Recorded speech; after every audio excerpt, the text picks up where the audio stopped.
Mga boss, umpisa na ng kaplastikan at pagkukunwari para sa isang pangarap na tatakbo sa 2028 election mga boss. Dilima, Ko, Ilago, Hontiveros, kapwa nagsuot ng hijab bilang pakikiisa sa mga Muslim. Nakikisa po tayo sa pagdiriwang ng World Hijab Day 2026 ayon kay Representative Laila Dilima. Mga boss, nung isang linggo lang, Santo Niño naman ang binitbit nito ni Riza Hontiveros mga boss doon sa Tondo kung saan nakiisa din siya doon sa kapiestahan ng Tondo mga boss kung saan sabayan ng sinulog sa Cebu City mga boss. Binira nga siya doon ng kanyang kakampi sa Pinklawan na si Attorney Rowena Guanzon mga boss no, na kaplastikan lang ang ginawa nito at buti daw ay hindi siya sinapak ng Santo Niñong dala-dala niya.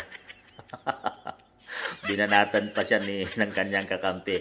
Iyon ay katotohanan lang mga boss dahil kahit saan ngayon ay lumalabas na siya para sa kanyang talagang balak na tatakbo sa 2028 election dahil pinagmamalaki niya mga boss na kapag magsama-sama daw ang lahat ng partido at susuporta sa kanya ay kaya nilang talunin si BP Inday Sara sa 2028 election. So nanghingi na siya ng resback at nagpapakilala na siya sa buong Pilipinas ngayon mga boss. Ito, Muslim naman. Ang World Hijab Day ng mga Muslim ay nirerespeto yung kanilang pagsuot ng kanyang ng mga tela sa ulo nila mga boss upang takpan yung buhok nila.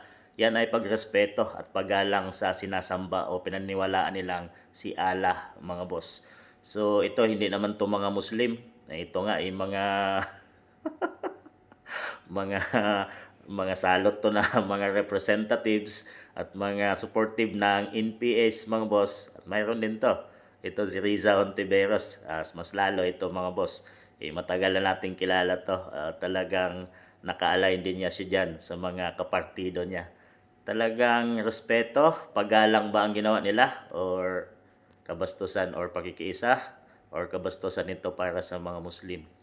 Pero kahit anong paman, ang gagawin nila mga boss ay hindi tayo buboto or hindi nyo makukuha ang boto naming mamamayan o taong bayan dahil alam namin kung ano ang tunay ninyong pag-uugali, kung ano ang tunay ninyong motibo dito sa ating bansang Pilipinas. Nagpapakita lang kayo at nagpaparamdam kapag eleksyon na. Pero pag nandyan na kayo nakaupo, ay hindi namin kayo maramdaman, bagkos salot kayo sa lipunan kung ano-anong pinaggagawa nyo, kung ano-ano ang iniisip nyo ay hindi para sa taong bayan.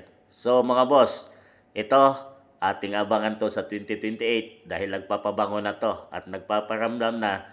Pero sa totoong nangyayari sa ating bansang Pilipinas, ang talamak na korupsyon sa administrasyon, lahat ng mga to ay nahimik mga boss. Tikom ang bibig at wala silang imik. Bagkos ang tinitira nila ay kabaliktaran si BP Inday Sara na nagtatrabaho lang mga boss. At yun ay kanilang pilit na inaapakan at sinisira ang pangalan ni BP Inday.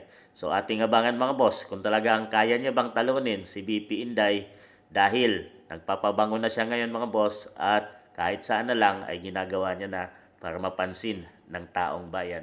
Kayo na humusga mga boss.